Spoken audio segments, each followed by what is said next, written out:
আমাদের এই জ্যামিতির যে প্রশ্নগুলো তারও সমাধান বুঝে নিয়েছো। এরকমভাবেই আমরা তোমাদের পাশে থেকে প্রত্যেকটি প্রশ্নের সমাধান আমাদের হাতে যে সমস্ত প্রশ্নপত্র আসছে তা তুলে ধরছি আগামী দিনেও এইভাবেই, এবং সেই সঙ্গে সঙ্গে মধ্যশিক্ষা পর্ষদের যে বইটি রয়েছে তার প্রত্যেকটি অনুশীলনীর সমাধান এবং কেশবচন্দ্র নাগের নবগণিত যে বইগুলি রয়েছে তারও সমাধান আমরা আমাদের এই ত্রিনেত্র চ্যানেলের মাধ্যমেই তুলে ধরছি। তো সেই কারণে আমাদের প্লেলিস্টে থাকা বিভিন্ন ভিডিওগুলো এরকমভাবেই সম্পূর্ণরূপে দেখো, আর অবশ্যই চ্যানেলটিকে সকলে সাবস্ক্রাইব করো। তো আজকের মতো এখানে ভিডিওটা শেষ করছি। সম্পূর্ণ ভিডিওটা যারা দেখলে তাদেরকে অসংখ্য ধন্যবাদ। যারা এখনও পর্যন্ত লাইক কমেন্ট শেয়ার করোনি, আই প্রবীর গত পর্বগুলির মতো আজকেও আমরা উপস্থিত হয়ে গেছি এই বড়চাদরা রামকানাই ইনস্টিটিউশন অর্থাৎ HS school class 6 third summative evolution 2024 ম্যাথের ক্লাস এটি। তো সেই কারণে এই পর্বে আমরা এই প্রশ্নপত্রটির সমাধান করব, অর্থাৎ এই বড়চাদরা রামকানাই ইনস্টিটিউশনের যে প্রশ্নপত্রটি আমাদের হাতে রয়েছে তোমরা এখন এখানে দেখতে পাবে। তো সেই প্রশ্নপত্রটির সমাধান আমরা এই পর্বে তুলে ধরব মূলত দুটি পর্বের মাধ্যমে, এবং একত্রেও এই পর্ব দুটিকে আমরা তোমাদের তুলে দেব। তো এই পর্বে মূলত আমরা একের দাগের অতি সংক্ষিপ্তধর্মী, দুইয়ের দাগের সংক্ষিপ্তধর্মী এবং তিনের দাগের যে কোনো 6টি প্রশ্নের উত্তর দাও অর্থাৎ সমস্যামূলক যে প্রশ্নগুলি রয়েছে তার সমাধান করব।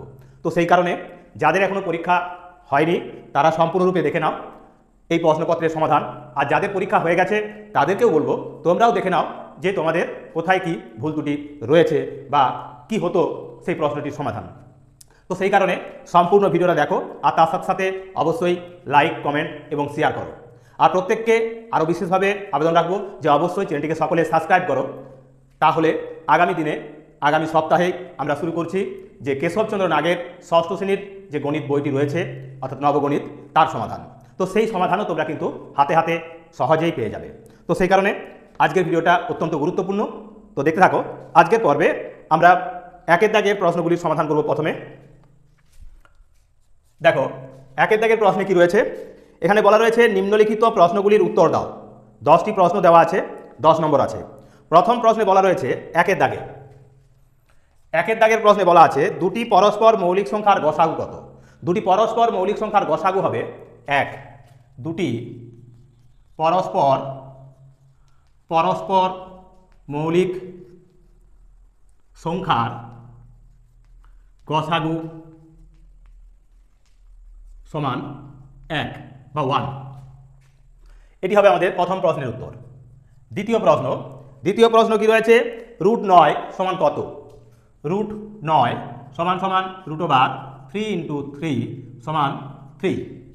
এটা হবে আমাদের 2-এর দাগের প্রশ্ন। এবার 3-এর দাগের প্রশ্নে বলা রয়েছে শূন্যস্থান পূরণ করো। দুটি সংখ্যার গুণফল সমান সংখ্যা দুটির গসাগু ইন্টু হবে লসাগু। 3-এর দাগে হবে লসাগু, অর্থাৎ শূন্যস্থানে বসবে লসাগু, শূন্যস্থানটিতে বসবে লসাগু। এবার দেখো 4-এর দাগের প্রশ্ন। 4-এর দাগের প্রশ্নে বলা আছে একটি বর্গক্ষেত্রের বাহুর দৈর্ঘ্য 3 সেমি হলে পরিসীমা কত? তো বর্গক্ষেত্রের পরিসীমা হলো 4 × বাহু, তাহলে পরিসীমা সমান 4 × 3 সমান 12 সেমি। এটি হবে ওই বর্গক্ষেত্রটির পরিসীমা। এবার দেখো 5-এর দাগের প্রশ্ন। 5-এর দাগের প্রশ্নে বলা আছে যোগফল নির্ণয় করো। এখানে আছে -5 ব্র্যাকেটের ভিতরে +9 সমান কত? তো আমরা এভাবে লিখব -5 +9 সমান বন্ধনীগুলো ভেঙে নিলে হবে -5 প্লাসে প্লাসে হবে +9, অর্থাৎ 9 থেকে 5 চলে গেলে থাকবে 4, সাইন হবে প্লাস, চিহ্নটা দিতেও পারো না দিতেও পারো। এবার 6-এর দাগের প্রশ্ন। 6-এর দাগের প্রশ্নে কি রয়েছে, বলেছে প্রথমটির সঙ্গে কত যোগ করলে দ্বিতীয়টি পাবো? তো প্রথমে আছে -7 এবং দ্বিতীয়টিতে রয়েছে -12, অর্থাৎ -12 হতে হবে। তাহলে -12 মাইনাস এখানে করব মাইনাস কত রয়েছে 7, প্রথমেই ছিল -7, তাহলে -12 থেকে -7 বিয়োগ করছি সমান হবে -12 মাইনাসে মাইনাসে হবে +7 সমান হবে -5, উত্তর হবে -5। এবার দেখো 7-এর দাগের প্রশ্ন। 7 দাগের প্রশ্নে কি বলা আছে? বলা রয়েছে 5,3 এটি স্বাভাবিক সংখ্যা। এই বক্তব্যটি সঠিক না ভুল? অর্থাৎ 5, 3 এগুলো স্বাভাবিক না স্বাভাবিক নয়? এরা হলো স্বাভাবিক সংখ্যা, এটা সঠিক। সঠিক অর্থাৎ এরা প্রত্যেকেই গণনার সংখ্যা, সেই কারণে এরা স্বাভাবিক সংখ্যা। এবার রয়েছে 8 দাগের প্রশ্ন। 8 দাগের প্রশ্নে বলা আছে কি? বলা রয়েছে বৃত্তের বৃহত্তম জ্যাকে কি বলা হয়? বৃত্তের বৃহত্তম জ্যাকে বলে ব্যাস। তাহলে এটা লিখবো আমরা ব্যাস। বৃত্তের বৃহত্তম জ্যা হলো ব্যাস। এবার 9 দাগের প্রশ্ন। 9 দাগের প্রশ্নে আছে চতুর্ভুজের 4টি কোণের সমষ্টি কত ডিগ্রি? এটা চতুর্ভুজের 4টি কোণের সমষ্টি হবে 360 ডিগ্রি। এটা লিখবো আমরা 360 ডিগ্রি। এটি চতুর্ভুজের 4টি কোণের সমষ্টি। আর এই 10 দাগের প্রশ্ন এবার কি রয়েছে? 2কে শতকরায় প্রকাশ করো। তাহলে 2 গুণ 100%। 2 দিয়ে কাটলে 2 50 হবে 100 সমান সমান 50%। তো এই হলো আমাদের প্রথমের অর্থাৎ 1 দাগের 10টি প্রশ্নের সমাধান। এই 10টি প্রশ্নের সমাধান অত্যন্ত গুরুত্বপূর্ণ, কারণ এরকম ধরনেরই অত্যন্ত গুরুত্বপূর্ণ প্রশ্নগুলোই তোমাদের ষষ্ঠ শ্রেণীর বার্ষিক পরীক্ষায় আসে, যার জ্বলন্ত প্রমাণ তোমরা দেখতে পাচ্ছ। কিছুদিন আগেই হয়ে গিয়েছে এই পরীক্ষাটি। আগামী দিনে এইরকমই প্রশ্নের সমাধান তোমাদের করে রাখতে হবে। বিভিন্ন প্রশ্নবিচিত্রা বই থেকে প্রশ্নগুলোর সমাধান করে রাখলে আগামী দিনে বার্ষিক পরীক্ষায় তোমরা অবশ্যই সফলতা অর্জন করবে খুব ভালোভাবে। তো আজকের পর্বটি এই কারণে অত্যন্ত গুরুত্বপূর্ণ। সম্পূর্ণ ভিডিওটা দেখতে থাকো, তাহলে বাকি যে প্রশ্নগুলো রয়েছে তারও সমাধান তোমাদের জানা হয়ে যাবে। আর সেই সঙ্গে সঙ্গে অবশ্যই চ্যানেলটিকে সকলে সাবস্ক্রাইব করে রাখো। তো চলো এবার আমরা চলে যাব 2 দাগের প্রশ্নগুলির সমাধানে। 2 দাগের প্রশ্ন। 2 দাগের প্রশ্নে কি বলা রয়েছে দেখো। বলেছে যে কোনো 6টি প্রশ্নের উত্তর দাও। এখানে 7টি প্রশ্ন দেওয়া আছে। আমরা এই প্রশ্নপত্রের সমাধান করার জন্য 7টি প্রশ্নের সমাধান তোমাদের তুলে দেব। এখানে রয়েছে 12 নম্বর। তো দেখো প্রথম প্রশ্ন। প্রথম প্রশ্নে কি রয়েছে? এখানে বলা আছে গুণফল নির্ণয় করো 0.52 ইন্টু 0.43। অর্থাৎ আমরা গুণটিকে এভাবে করব, এই 52কে 43 দিয়ে গুণ করে দেবো। তাহলে 3 2 হবে 6, 3 5 হবে 15, 4 2 হবে 8, এখানে ক্রস নদী দেবো, আর 4 5 হবে 20, যোগ দেবো 6 8 5 13 2 2, অর্থাৎ 2236। তাহলে এখানে লিখবো আমরা 2236। এবার যেহেতু এখানে দুটো মোট 4টের পর দশমিক, তাহলে দশমিকটা হবে আমাদের এখানে। আমরা এভাবে লিখব, এটাকে লিখবো আমরা 0.2236 এভাবে লিখব। এবার 2 দাগের প্রশ্ন। 2 দাগের প্রশ্নে কি আছে? বলেছে 6 ডেকামিটার আর 7 ডেসিমিটার সমান কত সেন্টিমিটার? তো দেখো ডেকামিটার থেকে সেন্টিমিটার মানে হলো 3 ঘর, আর ডেসিমিটার থেকে সেন্টিমিটার মানে হলো 1 ঘর। তাহলে এখানে লিখবো আমরা 6 গুণ 1000 যোগ 7 গুণ 10, এটা হবে সেমি বা সেন্টিমিটার, সমান সমান 6000 যোগ 70 সেমি সমান 6070 সেমি। 6070 সেমি হবে এই 2 দাগের প্রশ্নটির সমাধান। 3 দাগে দেখো, 3 দাগে রয়েছে 3.205, 2 এবং 5-এর মাথায় রয়েছে পৌনঃপৌনিক, একে সামান্য ভগ্নাংশে প্রকাশ করতে বলা আছে। তাহলে 3.205, এখানে 5-এর মাথায় এবং 2-এর মাথায় পৌনঃপৌনিক বা আবৃত দশমিক। এক্ষেত্রে আমরা লিখবো এভাবে 3 পূর্ণ 205 বাই 3টে 9, কারণ এখানে 2-এর মাথায় এবং 5-এর মাথায় অর্থাৎ 2 প্রান্তের দুটো দশমিক বিন্দুর পর দুটো প্রান্তে রয়েছে পৌনঃপৌনিক, তার মানে মাঝেরটাতেও আছে। সেই ধরে নিয়ে আমরা দেখছি কটা 9 হবে, নিচে হবে 3টি 9। এখন কাটাকাটি দেখা গেল যাচ্ছে না, তাই এটি হবে আমাদের উত্তর। এবার 4 দাগের প্রশ্ন।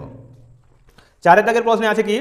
√3² প্লাস 2² সমান সমান কি হবে? 3² সমান হবে 9 আর 2² সমান হবে 4, সমান 9 4 হবে 13, অর্থাৎ √13। √13 হবে এই প্রশ্নটির সমাধান। এবার দেখো 5 দাগের প্রশ্ন। 5 দাগে বলেছে কি না, 5 দাগের প্রশ্নে বলা আছে -12 এর চেয়ে ছোট চারটি ঋণাত্মক পূর্ণ সংখ্যা লেখো। এর চেয়ে ছোট সংখ্যা হবে -13, -14, -15 এবং -16। এগুলি হবে চারটি আরও ছোট সংখ্যা -12-র চেয়ে। এবার 6-এর দাগের প্রশ্ন। 6-এর দাগের প্রশ্নে বলা আছে একটি সরল অঙ্ক করতে বলেছে, -11 যোগ +18 যোগ -6 সমান সমান দিয়ে আমরা কি লিখতে পারি, বন্ধনীগুলো ভাঙলে হবে -11 প্লাসে প্লাসে প্লাস +18 প্লাসে মাইনাসে -6। তাহলে 11 আর 6 হলো 17 আর এটা আছে 18, তাহলে লিখবো আমরা কি না 18 - 17 সমান সমান হবে 1। তাহলে উত্তর হবে কত না 1, এটি হবে 1, অর্থাৎ 6-এর দাগের উত্তর হবে আমাদের 1। এবার 7-এর দাগের প্রশ্ন, অর্থাৎ 2-এর দাগের শেষ প্রশ্ন কী রয়েছে, এখানে বলা আছে বিকাল 3টা বাজলে ঘড়ির কাঁটার ঘন্টার কাঁটা ও মিনিটের কাঁটা কিভাবে থাকবে। মূলত তারা সমকোণে থাকবে। তাহলে কাঁটা দুটি সমকোণে থাকবে।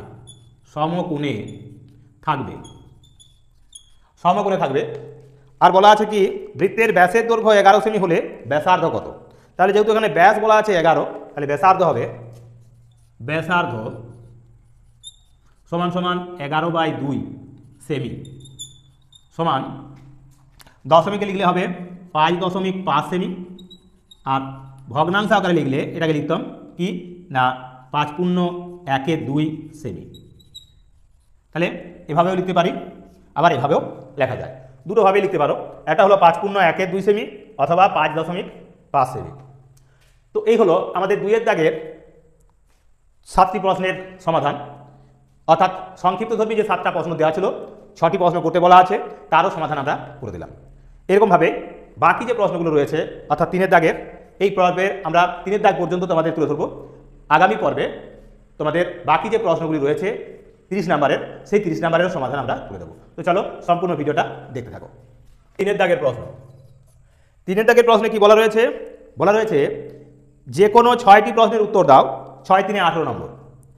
প্রথম প্রশ্নে বলা আছে কি দেখো, প্রথম প্রশ্নে বলা রয়েছে 15.77 মিটার লম্বা বাসের 2.25 মিটার বাদ দিয়ে বাকি অংশকে সমান 4 ভাগে ভাগ করলে প্রতি ভাগের দৈর্ঘ্য কত হবে। তাহলে আমরা এভাবে লিখব 15.77 বিয়োগ 2.25। এই বিয়োগ ফলকে আমরা 4 দিয়ে ভাগ করব। তাহলে কত পাবো, 5 × 7 = 2 × 7, 2 × 7 5 × 7 দশমিক 2 × 15, এখানে হবে 13।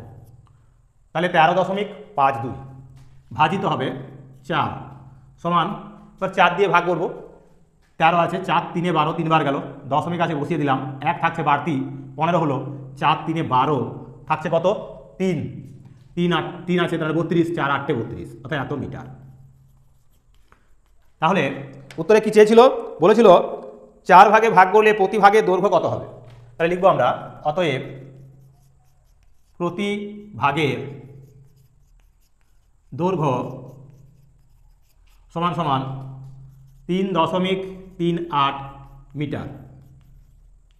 3.38 মিটার হবে দৈর্ঘ্য। এবার দেখো 2-এর দাগের প্রশ্ন পরের পৃষ্ঠায় কি রয়েছে, এখানে বলা আছে নিচের ভগ্নাংশগুলিকে শতকরায় প্রকাশ করে মানের ঊর্ধ্বক্রমে সাজাও। তো 2-এর দাগের প্রশ্নে আছে এই রূপে কি রয়েছে, 1/2, 1/4 আর রয়েছে 3/5। এদের আমাদের শতকরায় প্রকাশ করতে হবে, অর্থাৎ 100% দিয়ে প্রত্যেককে গুণ করব। 100% দিয়ে প্রত্যেককে গুণ কাটাকুটি করছি, 2 × 50 হবে 100 সমান সমান 50%। এটা হবে 4 × 25 100 সমান সমান 25%। এটা হবে 5 × 20 100 মানে 3 × 20 60%। তাহলে সবচেয়ে ছোট হলো কে, এখানে 25%, তারপর হলো 50, তারপর হলো 60। তাহলে সাজালে আমরা মানে ঊর্ধ্বক্রমে সাজাবো। তাহলে এখানে সবচেয়ে ছোট 1/4, তাহলে 1/4 হলো তীর খাবে, অর্থাৎ লেস দেন চিহ্ন বসাচ্ছি আমরা 1/4।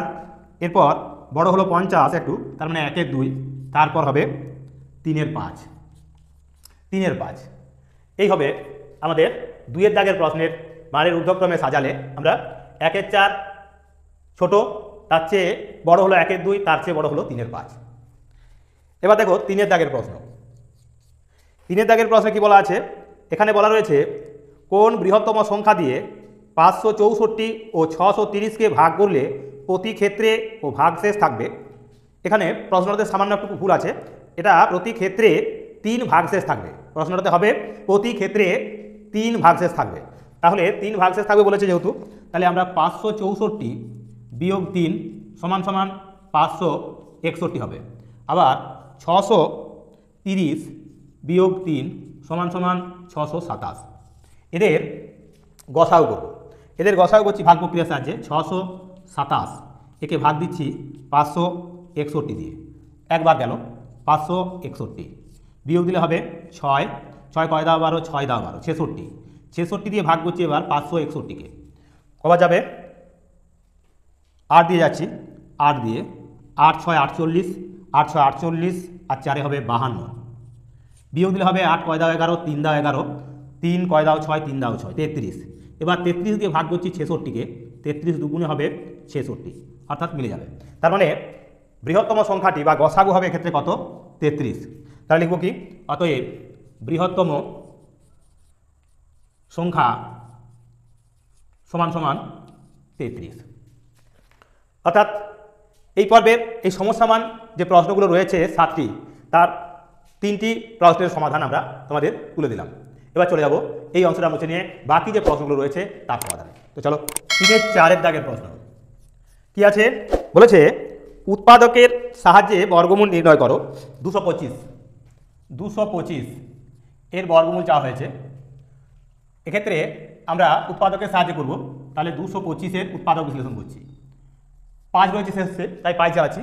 5 4 20, 25 হলো 5 5 25, 45, 5 9 45, 3 3 9 সমান সমান আমরা পাবো তাহলে কত?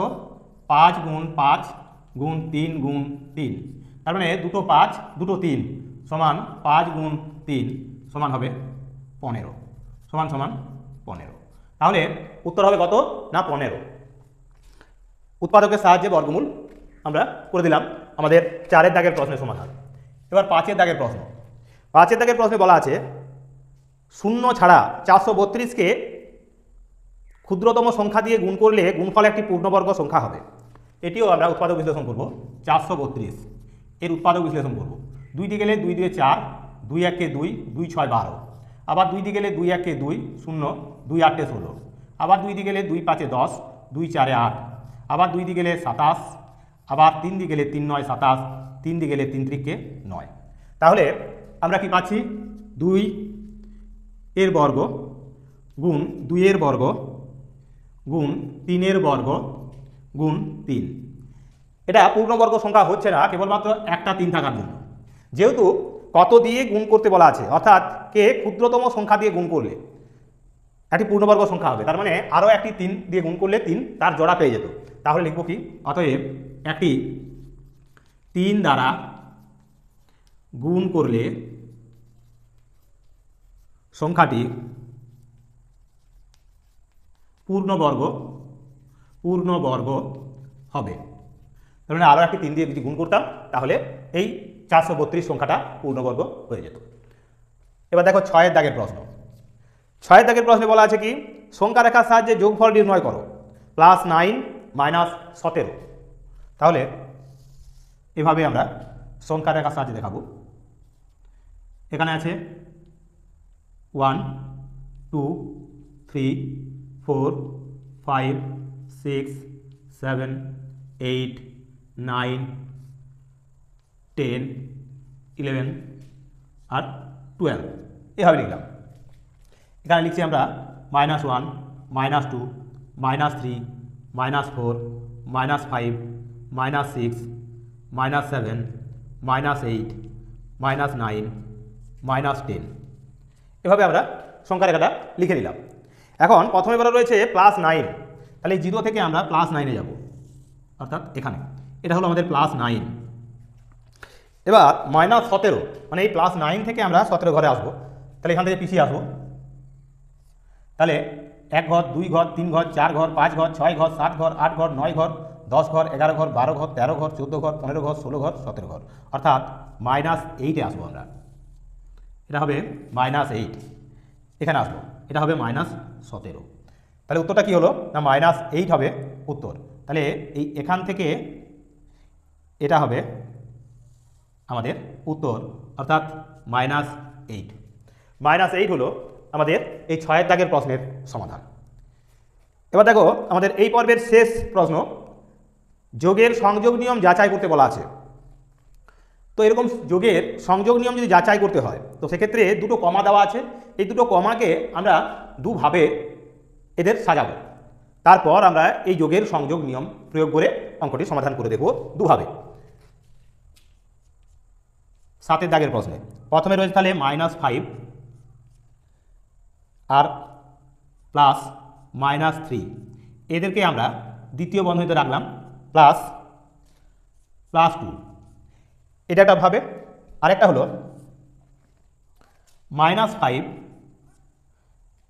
প্লাস, এখানে বন্ধনীটা দিলাম দ্বিতীয় বন্ধনী, আর -3 +2, একে দ্বিতীয় বন্ধনীতে রাখলাম। এবার দেখব দুটোর এই সংযোগের ক্ষেত্রে সমান মান আসে কি না।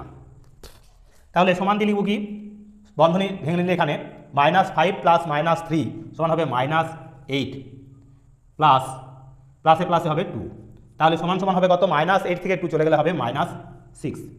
আবার এখানে -5 প্লাস আছে, প্লাস দিলাম, এখানে -3 আর এটা হলো +2, তাহলে 3 থেকে 2 চলে গেলে থাকে -1। এবার -5 + -1 সমান সমান হবে -6। তাহলে আমাদের এই পক্ষেও -6 পেয়েছি, এখানেও পেয়েছি -6, অর্থাৎ উভয় ক্ষেত্রেই, অর্থাৎ এই যোগের যে সংযোগ নিয়ম তা প্রমাণিত হচ্ছে, অর্থাৎ সমান পাচ্ছি আমরা, প্রমাণিত। তো এই হলো আমাদের আজকের পর্বের শেষ অঙ্ক, তথা এই আমাদের বরচাঁদরা হাই স্কুলের যে গণিত প্রশ্নপত্রটি ছিল তার সমাধান আমাদের এই প্রথম পর্বে, অর্থাৎ 40 নম্বরের প্রশ্নের সমাধান আমরা তুলে ধরলাম। মূলত অতি সংক্ষিপ্ত এবং সমস্যামান 3 দাগের প্রশ্ন পর্যন্ত। আগামী পর্বে বাকি প্রশ্নগুলির সমাধান, জ্যামিতির সমস্যার সমাধান সহ তুলে ধরব। তো সেই কারণে সম্পূর্ণ ভিডিওটা আগামী দিনেও দেখবে। আজকের ভিডিওটা যেভাবে তোমরা দেখলে ঠিক একই রকমভাবে আগামী দিনের ভিডিওগুলিও এইভাবেই আমাদের পাশে থেকে সম্পূর্ণরূপে পেতে এবং সবার আগে পেতে অবশ্যই চ্যানেলটিকে সাবস্ক্রাইব করে রাখো। তো চলো আজকের পর্বে আমরা শুরু করবো তাহলে 4 দাগের প্রশ্ন থেকে। 4 দাগের প্রশ্নে কি বলেছে দেখো, এখানে বলেছে 4 দাগের প্রশ্নে যে কোনো 5টি প্রশ্নের উত্তর দাও। এখানে আছে 4-5-এ 20 নাম্বার, অর্থাৎ সমস্যামান প্রশ্ন, অর্থাৎ ব্যাখ্যাধর্মী প্রশ্ন একটু লিখতে হবে বা ভালোভাবে। তো কি বলেছে এখানে না, একটি শহরের প্রথম প্রশ্ন রয়েছে, একটি শহরের বর্তমান জনসংখ্যা 26,250 জন।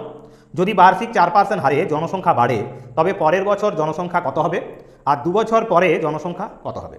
তো দেখো এরকম ধরনের যদি প্রশ্ন থাকে আমরা অতি সংক্ষিপ্ত আকারে করবার চেষ্টা করব প্রশ্নগুলোর সমাধান। তো এখানে আমরা সরাসরি লিখব যে পরের বছর জনসংখ্যা হবে সমান সমান 4% হারে বাড়ছে, তার মানে এখানে 100 জনে বাড়ছে 4 জন, মানে 104 জন হচ্ছে। তাহলে 104/100, পূর্বে যেখানে ছিল 100 সেখানে হয়ে যাবে 1 বছর পরে 104 জন। এবার ছিল 26,250, তাই তাকে গুণ দিলাম। এবার কাটাকুটি করবো আমরা, এই শূন্যতে কেটে দিলাম। এবার পাই দিয়ে কাটছি, পাই দিয়ে কাটলে 5 2 হবে 10, পাই দিয়ে কাটলে হবে 5 5-এ 25, 1 থাকে 12, পাই 2 গুণে 10, 2 25, 5 5-এ 25।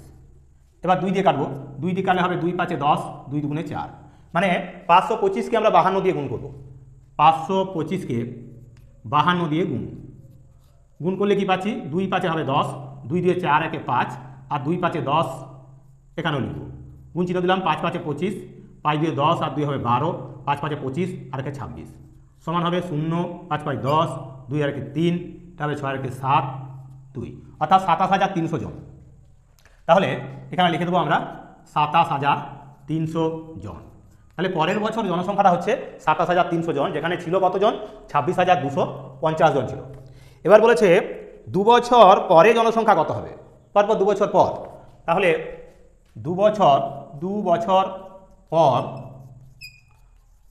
জনসংখ্যা হবে সমান সমান প্রত্যেক বছরই 4% করে বাড়বে, তাহলে 100-তে 104 জন, এটা দুবার লিখব, 104/100 গুণ হবে আমাদের কত না ওই 26,250, 26,250। তাহলে এবার কাটাকাটি করবো আগের মতোই, 0 0 কেটে নিলাম, 2 5-এ হবে 10, 5 দিয়ে কাটলে হবে এটা কত না আমরা কেটেছিলাম আগেই 525। এবার 2 দিয়ে যদি কাটি তাহলে হবে কত, 2 এটা হবে 52, তার মানে 52, 125 আর 104, তার মানে এই 27,300-কে আবার 104 দিয়ে আমরা গুণ করে নেব, নিচে আছে 100 অর্থাৎ দুটোর পর 10 বসাবো, তাহলে আমরা এভাবে লিখতে পারি 27,300 গুণ 104/100। এবার এই দুটো শূন্য কেটে নিলাম, তাহলে সমান সমান দিয়ে লিখতে পারি কি না 273, এই 273-কে আমরা 104 দিয়ে গুণ করব, তাহলে কত পাচ্ছি 4 3 12, 4 7 28 আর 29, 4 2 8, 8 9 10, এখানে 0 0 0 গুণ 3 1 3, 7 1 7, 2 1 2, তাহলে 2 9 3 8 2, অর্থাৎ পাচ্ছি আমরা 28,392 জন। তাহলে 2 বছর পর ওই শহরের জনসংখ্যা হবে 28,392 জন, 1 বছর পর হবে 27,300 জন। এই হলো আমাদের এই পর্বের প্রথম অঙ্কের সমাধান, অর্থাৎ 1-এর দাগের প্রশ্নের সমাধান। এবার রয়েছে 2-এর দাগের প্রশ্ন। তো দেখো 2-এর দাগের প্রশ্নের সমাধান করব।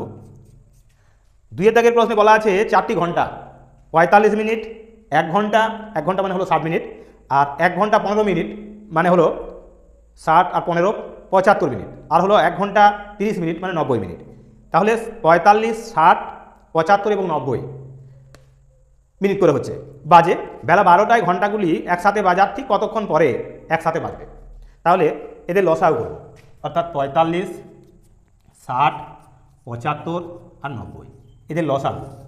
2 দিয়ে গেলে এটা 45 নেমে গেল, 30 হবে, 75 নেমে গেল, 45 হবে। 3 দিয়ে গেল, 3 15 হবে 45, 3 10-এ হবে 30, 3 25-এ হবে 75, 3 15 হবে 45। এবার 3 দিয়ে গেলে হবে 3 5-এ 15, 10 নেমে গেল, 25 নেমে গেল, 3 5-এ হবে 15। আবার 5 দিয়ে গেলে 5 1 5, 5 2 10, 5 5-এ 25, 5 1 5, অর্থাৎ লসাগু হলো তাহলে কত 2 গুণ 3 গুণ, তাহলে লিখব লসাগু সমান সমান 2 গুণ 3 গুণ 5, 2 গুণ 3 গুণ 3 গুণ আবার 3 আছে গুণ 5 গুণ 2 গুণ 5, 2 গুণ 5 সমান সমান 5 2 10, 10 5-এ 50, 50 3-এ 150, 150-কে 6 দিয়ে গুণ করলে হবে কত না 900, অর্থাৎ 900 মিনিট। 900 মিনিট পর আবার ঘন্টাগুলি একসঙ্গে বাজবে, তাহলে লিখব আমরা অতএব 900 মিনিট পর ঘন্টাগুলি আবার একসাথে বাজবে। এবার 900 মিনিট মানে কত ঘন্টা কত মিনিট, আমরা 900-কে যদি 60 দিয়ে ভাগ করি তাহলে হবে 60 থেকে 60, 300 হলো 6 5-এ 30 মানে 15 ঘন্টা। তাহলে বেলা 12টার পর আরও 15 ঘন্টা যোগ করলে কত হবে, বেলা 12টার পর আবার রাত্রি, তার মানে রাত্রি 12টা মানে 12 ঘন্টা, আরও 3 ঘন্টা মানে রাত্রি 3টার সময়। অতএব বেলা 12টার পর ঘন্টাগুলি রাত্রি 3টার সময় একত্রে বাজবে। তাহলে 12টার সময় বাজার পর আবার রাত্রি 3টার সময় ঘন্টাগুলো একসাথে বাজবে। তো এই হলো আমাদের এই পর্বের অর্থাৎ 4-এর দাগের 2টি গুরুত্বপূর্ণ প্রশ্নের সমাধান। এবার চলে যাবো আমরা বাকি প্রশ্নগুলোর সমাধানে। তার আগে আবারও সকলকে স্মরণ করিয়ে দেবো যে এরকমই গুরুত্বপূর্ণ ভিডিওগুলো এবং সমাধানগুলো পেতে অবশ্যই আমাদের চ্যানেলটিকে সকলে সাবস্ক্রাইব করো। তো চলো 4-এর 3-এর দাগের প্রশ্ন। 4-এর 3-এর দাগের প্রশ্নে বলা আছে কি না, কোন ক্ষুদ্রতম সংখ্যা থেকে 4000 বিয়োগ করলে বিয়োগফল 7, 11 ও 13 দিয়ে বিভাজ্য হবে হিসাব করি। তাহলে প্রথমে লিখবো আমরা 7, 11, 13 এদের লসাগু। 7, 11, 13 এদের লসাগু সমান, এটা হলো সব পরস্পর মৌলিক সংখ্যা এবং মৌলিক সংখ্যাও বটে প্রত্যেকটি। তাহলে এদের গুণ হয়ে যাবে 7 গুণ 11 গুণ 13 সমান সমান কত হলো? 7 13 হলো 91। 91কে 11 দিয়ে গুণ করলে হবে 11 1 11, 11 9 99 আর 1 হবে 100। তার মানে 1001 হবে লসাগু। এখন কোন ক্ষুদ্রতম সংখ্যা থেকে বলেছে 4000 বিয়োগ করলে, তাহলে নির্ণীয় সংখ্যাটি সমান, অতএব নির্ণীয় সংখ্যা সমান সমান 4000 বিয়োগ করতে বলা ছিল, তাহলে এই 1001 যোগ 4000 সমান সমান 5001 হবে এদের যোগফল। মানে তাহলে মূল সংখ্যাটা হবে 5001, যার থেকে 4000 যদি বিয়োগ করি তাহলে থাকবে আমাদের 1001, যা 7, 11 এবং 13 দ্বারা বিভাজ্য। এবার দেখো 4-এর দাগের প্রশ্ন। 4-এর দাগের প্রশ্নে কি আছে দেখো, 4-এর দাগের প্রশ্ন। এখানে বলা আছে আমাদের 20 জন বন্ধুর মধ্যে কে কি ফল খেতে ভালোবাসে তার তালিকা দেওয়া হলো, তথ্যগুলি থেকে স্তম্ভচিত্র অঙ্কন করো। তাহলে স্তম্ভচিত্র আমাদের অঙ্কন করতে বলতে হবে বা করতে হবে। এখানে আমরা এভাবে স্তম্ভচিত্র অঙ্কন করব। এখানে লিখব ফলের নাম, আর এখানে হলো বন্ধু সংখ্যা।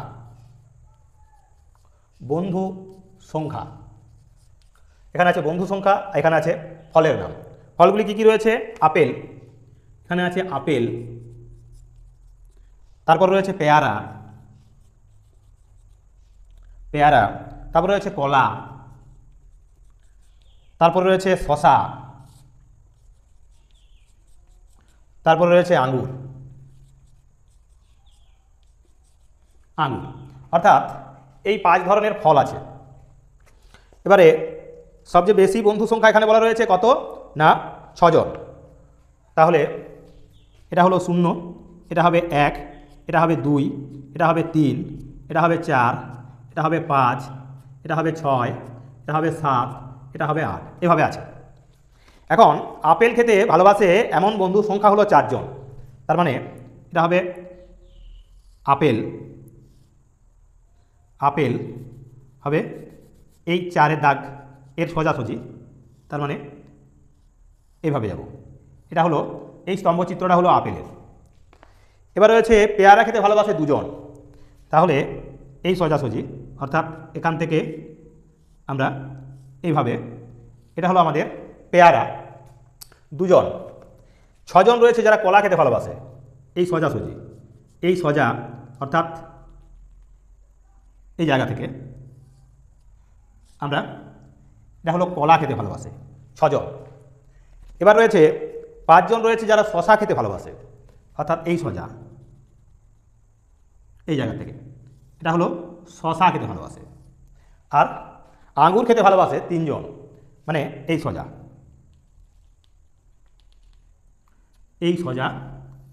এটা হলো। তাহলে এখানে লিখবো আমরা 4 জন, এটা আছে 2 জন যারা পেয়ারা খেতে ভালোবাসে, কলা খেতে ভালোবাসে 6 জন, শসা খেতে ভালোবাসে 5 জন, আর 3 জন রয়েছে যারা আঙ্গুর খেতে ভালোবাসে।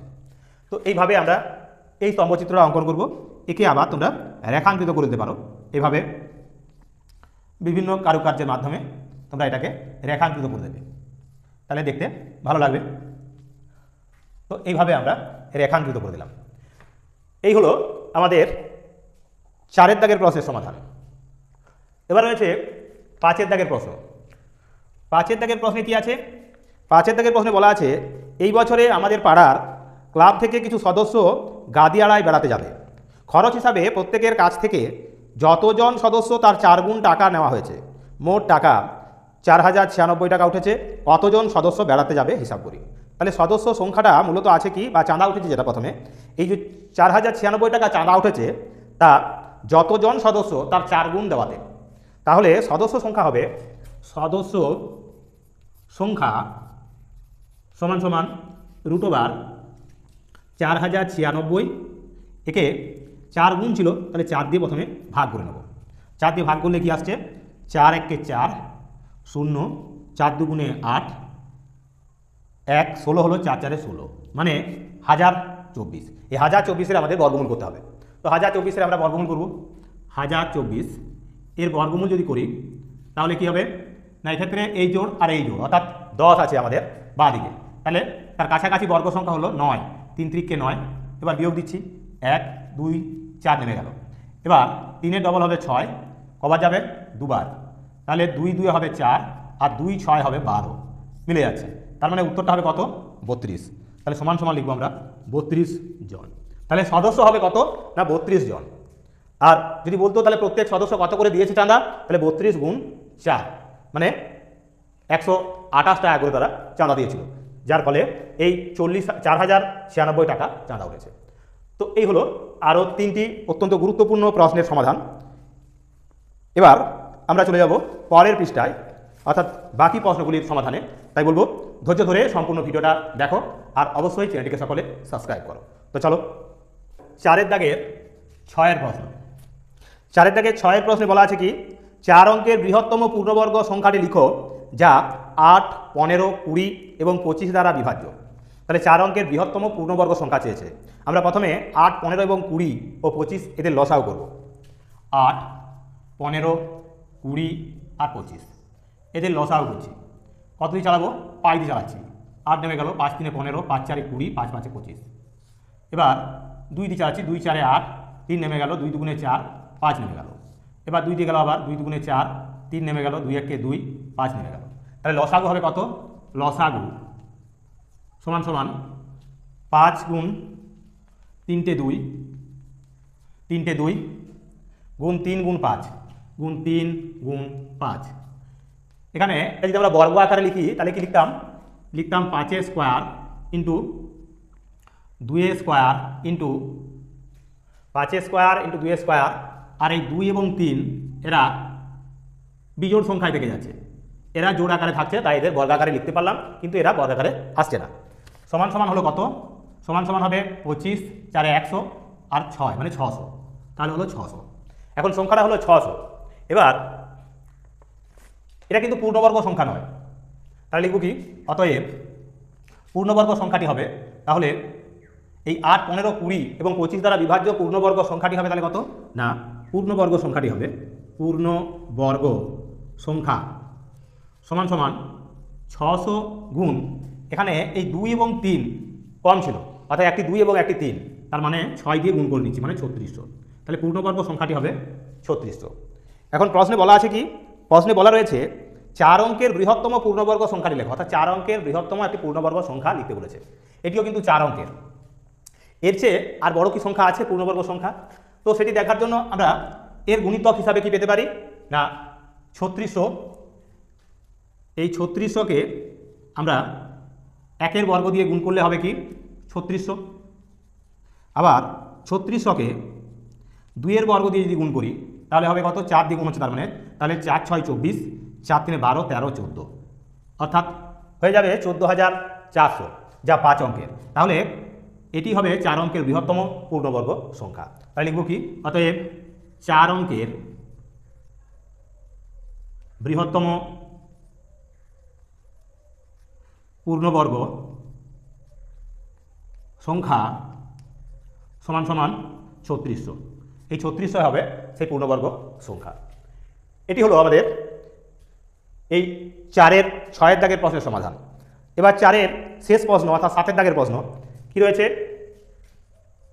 7-এর দাগের প্রশ্নে দেখো বলেছে আমার পড়ার বই ও গল্পের বই এর অনুপাত 4:3, মানে 4টি যদি হয় পড়ার বই তাহলে গল্পের বই হবে 3টি। পড়ার বই 28টি হলে গল্পের বইয়ের সংখ্যা কত হিসাব করি ও মোট বই কত হিসাব করি। অর্থাৎ দুটো প্রশ্ন এখানে চাওয়া হয়েছে। তাহলে পড়ার বই, এখানে পড়ার বই ইজ টু গল্পের বই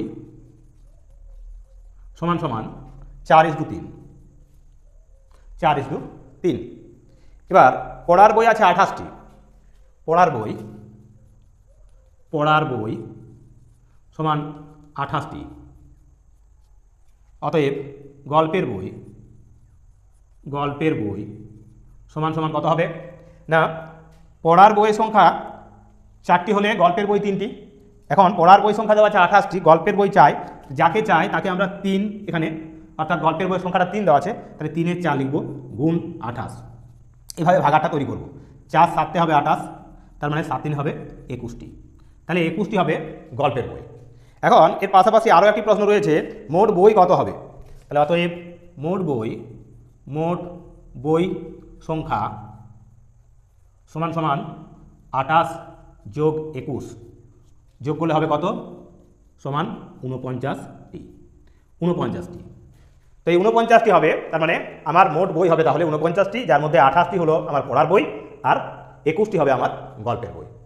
তো এই ছিল আমাদের যে সমস্যা মান 4 দাগের প্রশ্নগুলো। এবার যে প্রশ্নগুলো রয়েছে, যে কোনো 2টি প্রশ্নের উত্তর দাও, জ্যামিতির প্রশ্নগুলো, তার সমাধানও আমরা এই পর্বেই করে দেবো, কিন্তু তোমাদের বোর্ডেতে করা নয়, আমরা খাতাতে তোমাদের করে দেবো, যাতে করে আগামী দিনে তোমরা এই ভিডিওটা দেখলেই, সম্পূর্ণরূপে দেখলেই কিভাবে এই জ্যামিতিগুলোর সমাধান করতে হয় তাও তোমরা জানতে পেরে যাও, বুঝতে পারো। তো সেই কারণে এবার বলবো, চলো আমরা খাতায় তোমাদের তুলে ধরি কীভাবে এই জ্যামিতির সমাধানও করা হয়। তো সেই সঙ্গে আরও বলবো যে অবশ্যই প্রত্যেকের চ্যানেলটিকে সাবস্ক্রাইব করে রাখো, তাহলে কিন্তু এরকমভাবেই আমরা তোমাদের পাশে থেকে তোমাদেরকে গাইড করে আগামী দিনে 70-এ 70 যাতে করে পাওয়া যায় তার আপ্রাণ চেষ্টা আমরা যেমন করছি, তোমরাও আমাদের পাশ থেকে চ্যানেলটিকে লাইক কমেন্ট শেয়ার করে আরও অন্যান্য বন্ধুবান্ধবদের মধ্যে ছড়িয়ে দেবে এবং সাবস্ক্রাইব করবে, এই আশা ভরসা করে আমরা এবার চলে যাব আমাদের খাতাতে। চলো, তো এবার দেখো 5 দাগের প্রশ্ন, যে কোনো 2টি প্রশ্নের উত্তর দাও। 5 দুগুণে 10 নাম্বার আছে, অর্থাৎ এই জ্যামিতির 3টি প্রশ্ন দেওয়া রয়েছে, সেই 3টি প্রশ্নে মোট 10 নম্বর রয়েছে। আমরা এই 10 নম্বরের সমাধান তোমাদের খাতাতে তুলে ধরবো, কারণ জ্যামিতির সম্পূর্ণ অংশটা বুঝতে গেলে অবশ্যই আমাদের খাতাতে তোমাদের নজর রাখতে হবে আর সম্পূর্ণ ভিডিওটা দেখতে হবে। তো এবার চলো, প্রথম প্রশ্নে বলা রয়েছে কি না, একটি 3 সেমি দৈর্ঘ্যের ব্যাসার্ধ বিশিষ্ট বৃত্ত অঙ্কন করো স্কেল ও পেন্সিল কম্পাসের সাহায্যে। ওই বৃত্তের কেন্দ্র, ব্যাসার্ধ, ব্যাস, জ্যা, বৃত্তচাপ নাম দিয়ে চিহ্নিত করো। তো দেখো আমরা কিভাবে এটি অঙ্কন করি। এখানে আমরা অঙ্কন করব, তাহলে প্রথমেই আমরা একটি এভাবে প্রথমে কত বলা রয়েছে না, মাপটা দেওয়া আছে 3 সেমি। তো 3 সেমি মাপ নেব, 3 সেমি দৈর্ঘ্যের ব্যাসার্ধ, এখান থেকে আমরা পয়েন্ট করে নিচ্ছি 3 সেমি। এই হলো আমাদের 3 সেমি একটি ব্যাসার্ধ। এবার আমরা এখানে ব্যাসার্ধ বলেছে তাই এখানে বসালাম।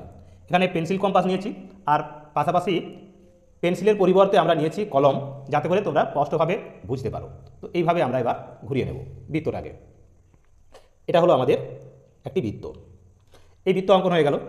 এখানে এই বৃত্তের এটার নাম দিলাম ও, এটার নাম দিলাম আমরা এ।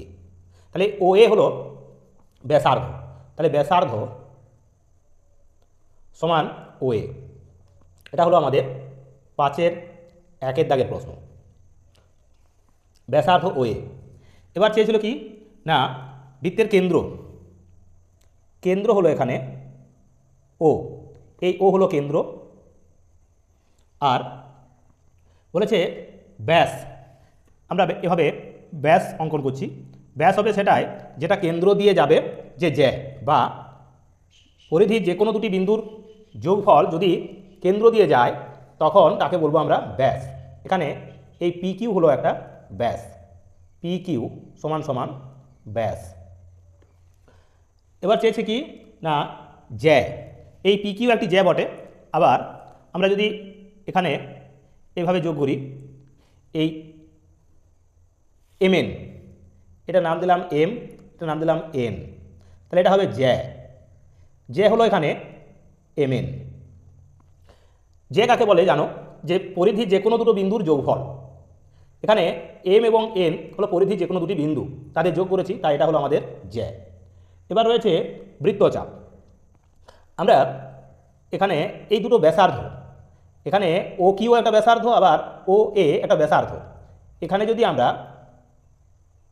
লিখি কি না টি, এই টি হলো একটা চাপ, অর্থাৎ এখানে এটা হবে একটা চাপ, চাপটা হলো তাহলে কি না চাপ সমান কিউ টি এ। কিউ টি এ হলো একটি চাপ, এই বৃত্তটার একটা চাপ। তো এরকমভাবে তোমরা বিভিন্ন অংশগুলোকে আমাদের মতো করে চিত্র অঙ্কন করে তাদের নামকরণ করে চিহ্নিত করে দেবে। তো এই গেল 5-এর 1-এর দাগের প্রশ্নের সমাধান। এবার দেখো 5-এর 2-এর দাগের প্রশ্ন কি রয়েছে। 5-এর 2-এর দাগের প্রশ্নে বলা আছে, দেখো 5-এর 2-এর দাগের প্রশ্ন। এখানে বলা রয়েছে পিকিউ একটি সরলরেখাংশ আঁকো যার দৈর্ঘ্য কত বলেছে 4 সেমি। তো 4 সেমি দৈর্ঘ্যের একটা রেখাংশ আমরা অঙ্কন করব। 4 সেমি দৈর্ঘ্য নেব, এখানে এই 0-তে একটা পয়েন্ট করব আর এই 4-এতে একটা পয়েন্ট করলাম। এবার এদের যোগ করে দেবো। এর নামকরণ করে দেওয়া আছে পিকিউ। পিকিউ একটি 4 সেমি দৈর্ঘ্যের সরলরেখাংশ।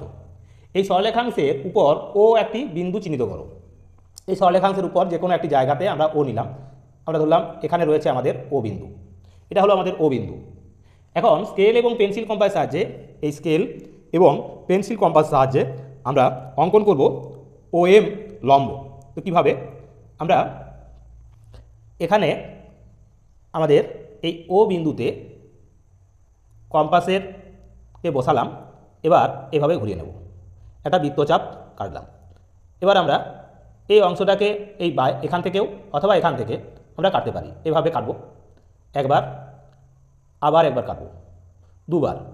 এবার প্রথমে যেখান থেকে কাটলাম সেখান থেকে উপর দিয়ে কাটবো, আবার দ্বিতীয় যেখানে কাটলাম সেখান থেকেও বসিয়ে ওই তৃতীয় যে বৃত্তচাপ সেই বৃত্তচাপটিকে কাটবো। এবার আমরা যোগ করে নেব। এবার আমরা যোগ করব। এই হলো আমাদের ও এম, এটা হলো আমাদের এম। তাহলে পি ও এম, কোণ পি ও এম সমান কোণ এম ও কিউ সমান সমান হবে 90 ডিগ্রি। অর্থাৎ আমরা ঘুরিয়ে কথাটাকে বলতে পারি এভাবে, ও এম লম্ব পি কিউ, ও এম লম্ব পি কিউ, এভাবেও আমরা এটাকে দেখাতে পারি। তো এই হলো আমাদের 5-এর 2-এর দাগের প্রশ্নের সমাধান। এবার চলে যাব এই পর্বের শেষ প্রশ্ন। কি বলা আছে 3-এর দাগের প্রশ্নে, দেখো এখানে বলা রয়েছে চাঁদার সাহায্যে 120 ডিগ্রি কোণ আঁকো এবং কোণটিকে স্কেল এবং পেন্সিল কম্পাসের সাহায্যে সমান 4 ভাগে বিভক্ত করো। তো এই হলো আমাদের চাঁদা।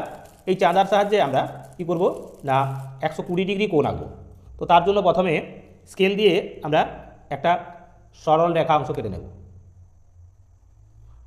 প্রথমে একটা সরল রেখা এঁকে নিলাম, পয়েন্ট করলাম।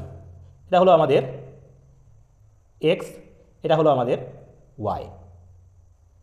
এই এক্স ওয়াই একটি সরলরেখা। এবার এক্স বিন্দুতে আমরা আমাদের চাঁদাটিকে বসাচ্ছি 120 ডিগ্রি। তাহলে এখান থেকে আমরা এটা 0 এভাবে দেখে দেখে যাব, এখানে রয়েছে আমাদের 120 ডিগ্রি, এটা হবে 120 ডিগ্রি।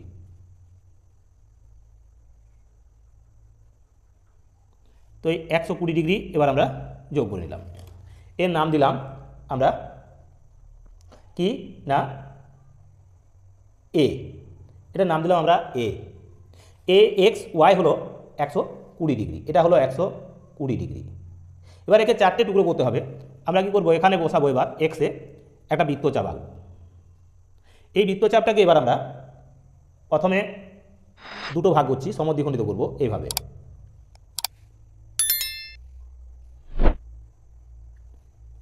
এভাবে একে সমদ্বিখণ্ডিত করে নিলাম।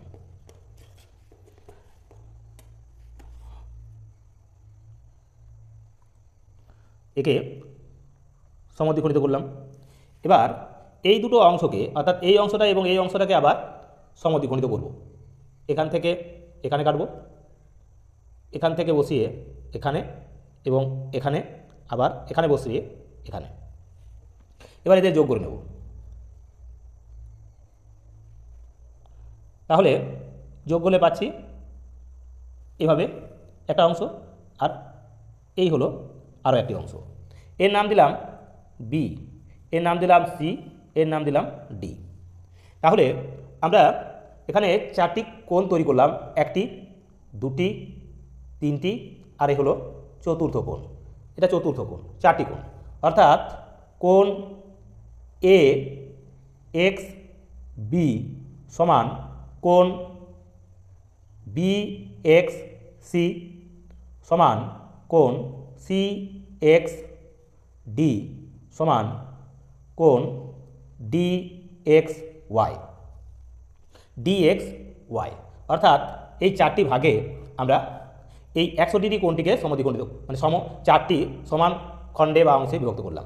তাহলে প্রত্যেকটি অংশের মান হবে কত না, যদি 4 দিয়ে ভাগ করি 120কে সমান সমান হবে 30 ডিগ্রি। প্রত্যেকটি কোণের মান হবে 30 ডিগ্রি। তোমরা চাঁদার সাহায্যে যে কোনো একটি কোণ মেপে নিয়ে দেখতে পারো বা প্রত্যেকটি কোণকেও মাপতে পারো, কোনো সমস্যা নেই। দেখো এখানে 30 ডিগ্রি দেখতে পাচ্ছ যে 30 ডিগ্রি কোণ উৎপন্ন হয়ে গেল। 30 ডিগ্রি এটা হলো 60 ডিগ্রি, এখানে আসছে এটা 90 ডিগ্রি, আর এটা হলো 120 ডিগ্রি। তার মানে আমরা 120 ডিগ্রি কোণকে এই চাঁদার সাহায্যে 120 ডিগ্রি কোণ এঁকেছিলাম এবং স্কেল এবং পেন্সিল কম্পাসের মাধ্যমে তোমাদের সেই 120 ডিগ্রি কোণকে 4টি সমান অংশে বিভক্ত করে দিলাম। তো এই ছিল আমাদের এই পর্বের 4টি জ্যামিতির প্রশ্ন, তার সমাধান আমরা তোমাদের তুলে দিলাম। এবার আমরা চলে যাচ্ছি বোর্ডেতে। আর অবশ্যই চ্যানেলটিকে সকলে সাবস্ক্রাইব করে রাখো, তাহলে এরকমই গুরুত্বপূর্ণ ভিডিওগুলো সবার আগে তোমাদের কাছে পৌঁছে যাবে, এরকমভাবেই তোমরা বুঝে যেতে পারবে। তো চলো, সকলেই আমাদের এই জ্যামিতির যে প্রশ্নগুলো তারও সমাধান বুঝে নিয়েছো। এরকমভাবেই আমরা তোমাদের পাশে থেকে প্রত্যেকটি প্রশ্নের সমাধান আমাদের হাতে যে সমস্ত প্রশ্নপত্র আসছে তা তুলে ধরছি আগামী দিনেও এইভাবেই। এবং সেই সঙ্গে সঙ্গে মধ্যশিক্ষা পর্ষদের যে বইটি রয়েছে তার প্রত্যেকটি অনুশীলনীর সমাধান এবং কেশবচন্দ্র নাগের নবগণিত যে বইগুলি রয়েছে তারও সমাধান আমরা আমাদের এই ত্রিনেত্র চ্যানেলের মাধ্যমেই তুলে ধরছি। তো সেই কারণে আমাদের প্লেলিস্টে থাকা বিভিন্ন ভিডিওগুলো এরকমভাবেই সম্পূর্ণরূপে দেখো, আর অবশ্যই চ্যানেলটিকে সকলে সাবস্ক্রাইব করো। তো আজকের মতো এখানেই ভিডিওটা শেষ করছি। সম্পূর্ণ ভিডিওটা যারা দেখলে তাদেরকে অসংখ্য ধন্যবাদ। যারা এখনও পর্যন্ত লাইক কমেন্ট শেয়ার করোনি তাদেরকে বলবো অবশ্যই চ্যানেলটিকে লাইক কমেন্ট শেয়ার করো আর অবশ্যই সাবস্ক্রাইব করো। তো আজকের মতো এখানেই ভিডিওটা শেষ করছি। আগামী পর্বে আরও একটি নতুন কোনো বিদ্যালয়ের প্রশ্নপত্র নিয়ে হাজির হয়ে যাব। নমস্কার।